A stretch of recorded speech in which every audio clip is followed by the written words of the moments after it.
એ વખતે વીલ કર્યું, ગઢવી સાહેબ વીલ કર્યું. કેવું વીલ કર્યું?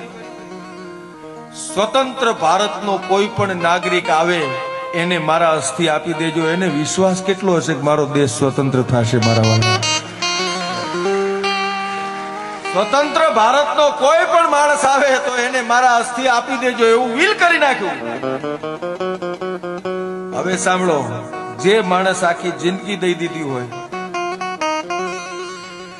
એના અસ્થિ લંડનની બેંકમાં પડ્યા હોય, બધાની પાસે જવાબ માંગુ છો ભાઈ, બધાની પાસે જવાબ માંગુ છું.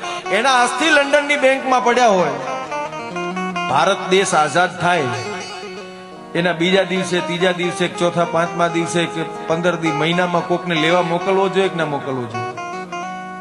મોકલવો જોઈએ કે ના મોકલવો જોઈએ? કે ડોક્ટર શ્યામજી કૃષ્ણ વર્માના અસ્થિને લઈ આવો. સાહેબ, ભારત દેશ આઝાદ થયો ને 1947 આઝાદ થયો. બંધારણે બંધાણું 2 વર્ષ, 5 વર્ષ, 10 વર્ષ, 25 વર્ષ, 50 વર્ષ સુધી કોઈનું ધ્યાન ન ગયું. 2001 ની અંદર આપણો દાઢીવાળો નરેન્દ્ર મોદી મુખ્યમંત્રી બન્યા ને પછી લંડન જઈને એને છોડાયા. હવે હું આ વાત કરું અને જો કોઈ એમ કે ગઢવી તમે નરેન્દ્ર મોદીના વખાણ કરો છો, તો જા, આ ગઢવી નરેન્દ્ર મોદીના વખાણ કરે છે, કારણ કે એને દેશના માટે મરી ગયેલા માણસોના અસ્થિની પડી છે એટલા માટે. અને ખાલી લઈ આવ્યા એટલું નહીં, લઈ આવ્યા એટલું નહીં, લઈ આવ્યા એટલું નહીં,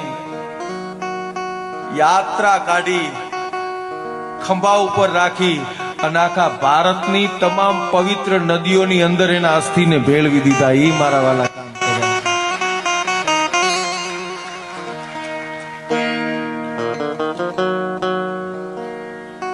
કોઈના વખાણ કરવાનો ઈજારો છે જ નહીં, પણ આ વાત ના કરવું